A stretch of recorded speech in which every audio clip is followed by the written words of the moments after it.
Rússia e América despejam 420 prisioneiros condenados à prisão perpétua em uma ilha deserta no Ártico. Nas colinas frias de uma ilha deserta, Zilin está tentando encontrar um local seguro para acampar. Ele caminha quilômetros até escorregar e cair em um rio gelado, mas depois de flutuar por um tempo consegue sair e continuar sua jornada. Quando ele fica muito cansado para continuar, ele para descansar contra uma grande pedra. Pega uma flor para comer e começa a pensar em como tudo isso começou. Zilin está agora na prisão perpétua pelo assassinato de 6 homens. Quando, uma tarde, ele é levado para ver o chefe da prisão, ele lhe pergunta o que ele sonha. Ele não é a única pessoa passando por isso. Vários de seus companheiros de prisão também estão sendo chamados ao escritório do governador da prisão e a todos são feitas a mesma pergunta. Moriak diz que quer ver o mar. Yakut quer testemunhar a guerra contra a China. Obezianka não fala. Obezian quer trabalhar nesta prisão e ser governador. Tolia quer acompanhar o andamento da estação espacial e Sipa quer ver mulheres novamente, mas a resposta de Zilin nunca é mostrada. O governador avisa que eles foram selecionados para serem transferidos para uma colônia penal e logo depois todos os prisioneiros são embarcados em um navio. Assim como na prisão real, os presos são divididos em grupos e colocados em celas.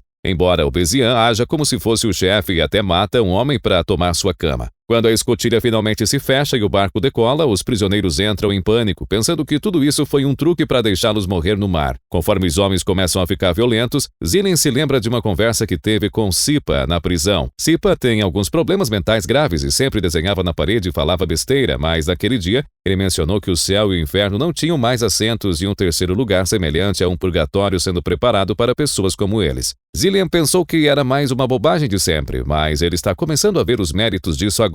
Depois de um tempo, todos se acalmam e tentam passar a viagem batendo papo e comendo, mas no meio do caminho uma quadrilha foge de uma das celas em busca de um outro prisioneiro. Obezian finge negociar a princípio, apenas para matar o homem que procuram, causando um tumulto. Prisioneiros de ambos os lados começam a se bater e se matar pelas grades, exceto Starry, um velho que fica para trás rezando. A luta não dura muito, os guardas chegam rapidamente e depois de detê-los com um tiro de advertência, eles lançam uma granada de gás do sono para nocauteá-los. Eventualmente, eles chegam a uma ilha deserta, onde os prisioneiros são algemados com números e deixados na praia para que possam ouvir o que o Sr. Olafsson e Marta, os chefes do projeto Terra Nova, têm a dizer. Desde que a pena de morte se tornou ilegal em todos os países, as prisões estão ficando sem espaço para manter um número tão grande de criminosos. Por isso, o governo russo ofereceu esse terreno para iniciar esse projeto, financiado por algumas organizações internacionais. Começando hoje, os presos são colonos que vivem sob sua proteção e tudo o que precisam para sobreviver está sendo oferecido, inclusive alimentação que deve durar 3 meses. Um satélite estará observando-os o tempo todo e também há algumas boias de comunicação ao redor. Eles têm a possibilidade de pegar um barco e ir até um deles para apertar o botão vermelho e dizer o que precisam. Se aparecer uma luz verde, significa que o pedido foi aceito. Obezian não está feliz com a ideia de ser gravado 24 horas por dia, 7 dias por semana. Então eles jogam uma grande pedra em protesto, mas os guardas rapidamente o fazem recuar com alguns tiros de advertência. Marta esclarece que as boias também podem ser utilizadas para pedir a saída do projeto, dizendo o seu nome e o motivo pelo qual pretende sair. Se o fizerem, serão devolvidos à prisão. Ao colocar as boias no mar e não na praia, eles garantem que a decisão seja pensada 2 vezes antes de arriscar entrar em um barco. Antes de sair, os guardas jogam um molho de chaves na areia, explicando que estão numeradas para combinar com as algemas. Os prisioneiros correm em direção a elas e começam a lutar enquanto Zilin e Zipa ficam para trás em segurança, apenas pegando as chaves que os outros deixam cair. Starry também decide ficar para trás e observar como uma gangue forma uma linha ao redor das chaves para manter seus rivais fora e um grupo vai até as caixas que os guardas deixaram para pegar algumas armas e atacar a multidão com elas. Eventualmente, a gangue ali assume o controle da situação. Ali consegue uma jaqueta e bons sapatos para ele e Starry, antes de escolher um homem para enviar no barco. Mas assim que ele agarra alguém, o grupo aproveita para atacar e a luta recomeça. Dezenas de homens morrem na luta. Moriak mata Ali com uma pedra. Obezian mata Starry, também com uma pedra. E os 3 homens que sobem em um barco para alcançar a boia caem no mar e morrem afogados. Todos os prisioneiros restantes vão para o depósito e começam a distribuir os suprimentos. Obezian aproveita as ferramentas encontradas para abrir as algemas à força. Zilin embala um monte de suprimentos em uma sacola e pega uma jaqueta enquanto ouve Sipa dizer que não há como a comida durar 3 meses. Então ele deixa a área para sobreviver por conta própria e espera encontrar uma saída da ilha, nos levando de volta ao início da história. Zilin explora a ilha até encontrar uma área sem neve e uma formação rochosa que lhe dará algum abrigo. Então, ele decide ficar sentado olhando para uma foto de sua família que ele escondeu em seu uniforme de presidiário. Ele sente muita falta deles e adormece com lágrimas nos olhos. Algum tempo depois, ele acorda ao ouvir alguns guinchos. Acontece que os suprimentos estavam cheios de roedores e agora eles estão comendo sua comida e sua sacola. Quando começa a chover, Zillian encontra abrigo sob a formação rochosa que viu antes, acendendo uma fogueira para se aquecer e aquecendo um pouco de água. Depois que para de chover, ele pega um passarinho e assa no fogo. É quando Zipa o encontra. Enquanto conversa com ele, ele tenta roubar sua faca, mas Zillian o vê e pega de volta.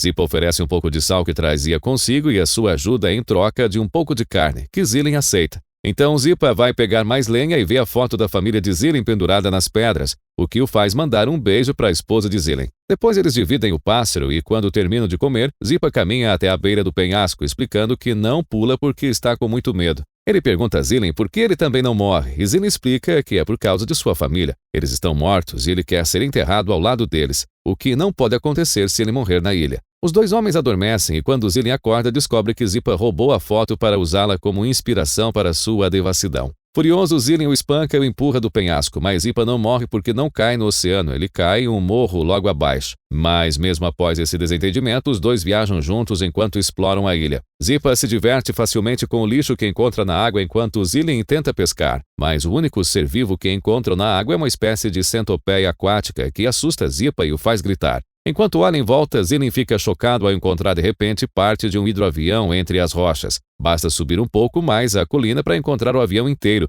o que lhe dá um pouco de esperança porque ele era piloto e seria capaz de pilotá-lo. No entanto, dois homens não são suficientes para movê-lo. Então, por enquanto, eles voltam para o seu abrigo. Zillian começa um incêndio com alguns fósforos que pegou no armazém, mas há algo neles que cria uma fumaça muito tóxica. Ele se afasta do fogo e arrasta consigo Zipa adormecido, que a princípio não quer acordar. Zillian tem que o chacoalhar bastante o companheiro para ele finalmente recuperar a consciência, mas sua boca continua a jorrar bobagens. E Zillian percebe que o frio vai matá-los a qualquer momento. Os dois homens decidem voltar à base e ver se conseguem roubar um pouco de carvão. De volta à base, a vida não tem sido fácil para todos. Obesian e sua gangue estão no controle mantendo uma rotina enquanto compartilham os suprimentos e Obesian até pede que o chamem de governador.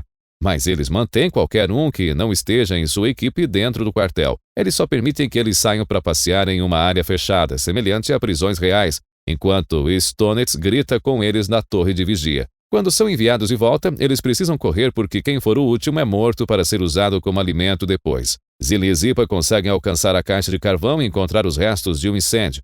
Depois de tanto caminhar, eles estão quase congelando, então eles não podem deixar de se deitar ao lado do fogo e assim adormecem em seguida. Zipa acorda rapidamente ao ouvir alguns barulhos. A gangue está chegando com seu último prisioneiro para assar. Ele corre para se esconder atrás de uma pedra, mas Zillian ainda está lá fora. Então, ele volta para resgatá-lo, mas não é rápido o suficiente e os homens de Obesian os encontram e os capturam. Os dois são levados de volta à base, onde Obesian tenta decidir qual será o castigo por terem fugido com mantimentos quando chegaram. Yakut tenta lembrá-los de que eles estavam do lado deles durante a luta do navio, fazendo com que os Stonets o insultassem por tentar se intrometer. Yakut responde acertando, e isso faz com que toda a gangue se una para acertá-lo em troca, ganhando para Yakut um lugar no quartel com Zillian e Zipa.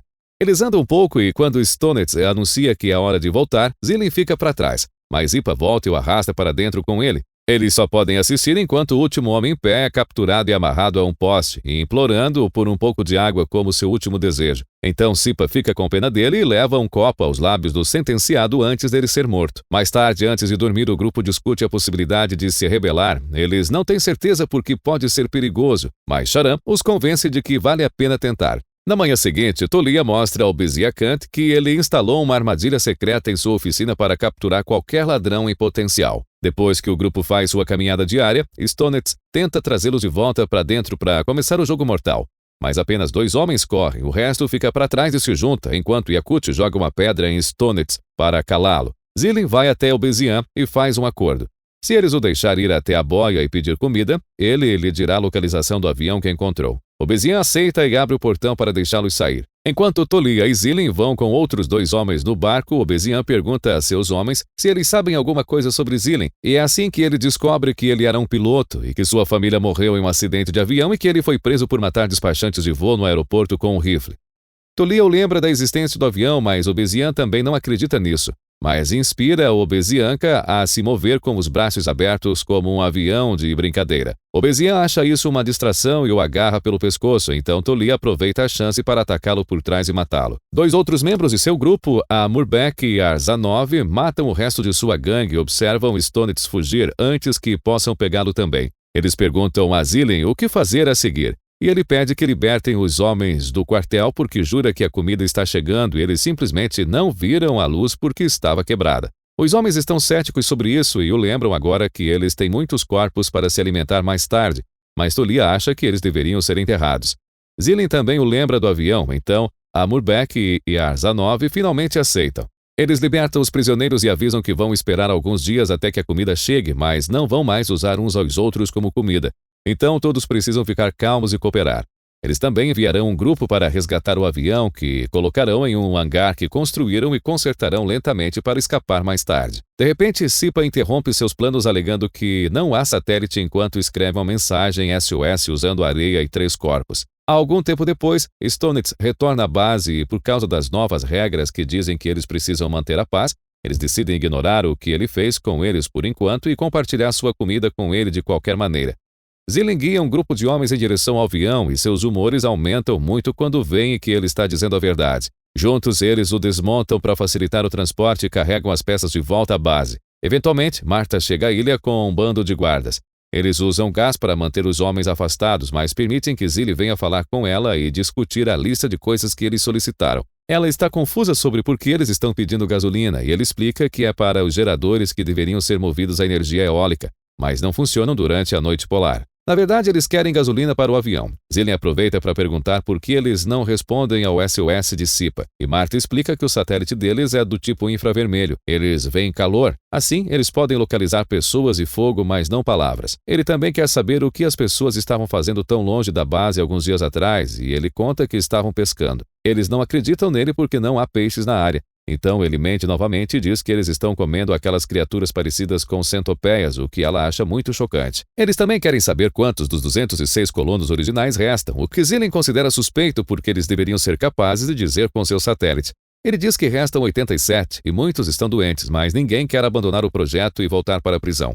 Antes de Zilin partir, Marta diz que ele tem direito a um pedido pessoal. Então ele dá a ela algumas folhas de papel pedindo que ela cuide bem do grupo. Assim que os guardas deixam os novos suprimentos, Zilin e seus homens experimentam a gasolina no avião escondido no hangar e confirmam alegremente que funciona. Depois eles assistem à chegada de um novo grupo de prisioneiros americanos, enquanto os guardas e Marta saem da ilha. Esses prisioneiros também têm um líder, um homem muito grande com que Zilin tenta apertar a mão e se comunicar. Mas o homem não aceita e, na verdade, ele acerta Zilin, o que desencadeia uma briga entre os dois lados. O encontro é brutal e ninguém hesita em partir para a matança. Então, Sipa arrasta Zilin com ele para escondê-lo da oficina.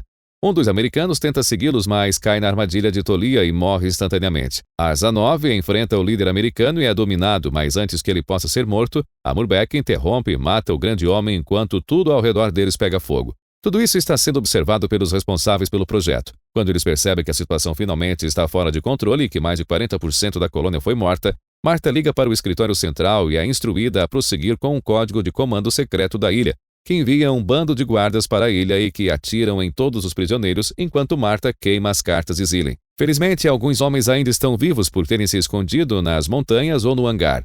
Zilin, Sipa, Arzanov e Tolia. Juntos eles empurram o avião para fora, mas quando estão prestes a embarcar, Sipa se despede deles e corre para as colinas para pular no oceano, sem mais medo da morte. O trio restante entra no avião e Zilin consegue fazê-lo decolar com segurança, embora os guardas atirem neles no caminho. Seus 2 companheiros morrem, mas ele consegue voar para sua liberdade. Uau! Pois é, amiguinhos, é por isso que não devemos fazer nada de errado e acabar parando em alguma prisão. Mas e você? O que achou desse filme completamente insano e bastante violento? Coloque suas opiniões aqui nos comentários. Aproveite para se inscrever no canal, dar o like e ativar as notificações. Só assim você não perderá nenhum novo vídeo fabuloso e de resumos de filmes que impressionam. Bom, então, até a próxima Hora da Pipoca.